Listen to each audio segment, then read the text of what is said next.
অনেকের সিলেবাসেই completing story রয়েছে। আজকে যে কমপ্লিটিং স্টোরিটি দেখাচ্ছি এটি ক্লাস 6 থেকে এইচএসসি পর্যন্ত সবার জন্য খুবই গুরুত্বপূর্ণ। Read the beginning of the following story. নিচের স্টোরিটির বা গল্পটির শুরুটা পড়ো। দিস স্টোরি, এই স্টোরিটি ইজ নট কমপ্লিট, এটা সম্পূর্ণ করা নয়। কমপ্লিট দ্য স্টোরি, স্টোরিটি কমপ্লিট করো ইন ইউর ওন ওয়ার্ডস, নিজের ভাষায়। And give a suitable title to it, এবং এটার একটি উপযুক্ত টাইটেল দাও। এটি এইচএসসি কুমিল্লা বোর্ড 2017-এ কিন্তু এসেছে। শুধু এইচএসসি নয়, ক্লাস 6 থেকে এইচএসসি পর্যন্ত সবার জন্যই কিন্তু এই গল্পটি খুবই গুরুত্বপূর্ণ। দেয়ার ওয়াজ আ বয়, একজন বালক ছিল, হু হেল্ড, যে এসেছিল, ফ্রম অ্যান অবসকিউর ব্যাকগ্রাউন্ড, যে এসেছিল একটি দুর্বোধ্য ব্যাকগ্রাউন্ড বা পটভূমি থেকে, মানে একটি দরিদ্র পরিবার থেকে। বাট কিন্তু হি ওয়াজ ব্রিলিয়ান্ট, কিন্তু সে ছিল ব্রিলিয়ান্ট বা মেধাবী, ডিলিজেন্ট পরিশ্রমী, অ্যান্ড ইনোভেটিভ এবং উদ্ভাবনী। হি ড্যাশ, এরপরে আমাকে গল্পটা আমার নিজের ভাষায় সম্পূর্ণ করতে হবে। তো আমি যেহেতু এটি সম্পূর্ণ করে দিয়েছি, তাই আমি এটির যে একটি টাইটেলও দিয়েছি, সেই টাইটেলটির নাম দিয়েছি হার্ডওয়ার্ক, কঠোর পরিশ্রম, ইজ দ্য কি, হচ্ছে চাবিকাঠি, টু গুড লাক, সৌভাগ্যের, অর্থাৎ কঠোর পরিশ্রমই হচ্ছে সৌভাগ্যের চাবিকাঠি। হি, তারপর শূন্যস্থান, আর এখানে তাহলে বলতে পারি সেই হি এই শূন্যস্থানের পরিবর্তে ধরলাম, তাহলে হি ওয়াজ অ্যান অরফান বয়, সে ছিল একজন এতিম বালক। হিজ নেম ওয়াজ আনিস, তার নাম ছিল আনিস।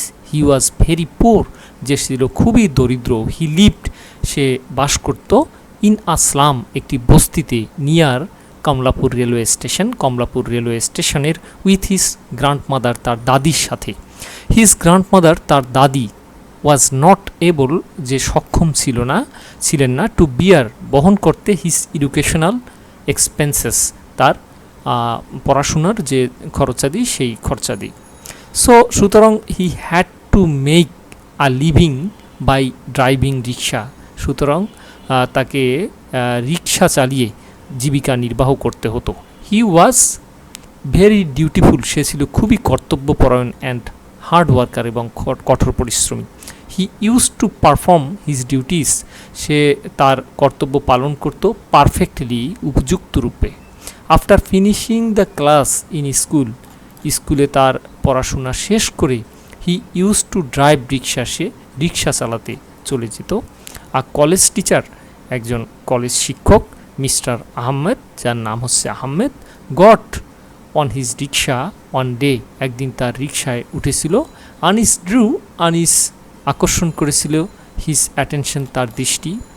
মিস্টার আহমেদ অ্যাফেকশনেটলি আস্কড, স্নেহ ভরে তাকে জিজ্ঞেস করেছিল, হিজ আইডেন্টিটি, তার পরিচয়।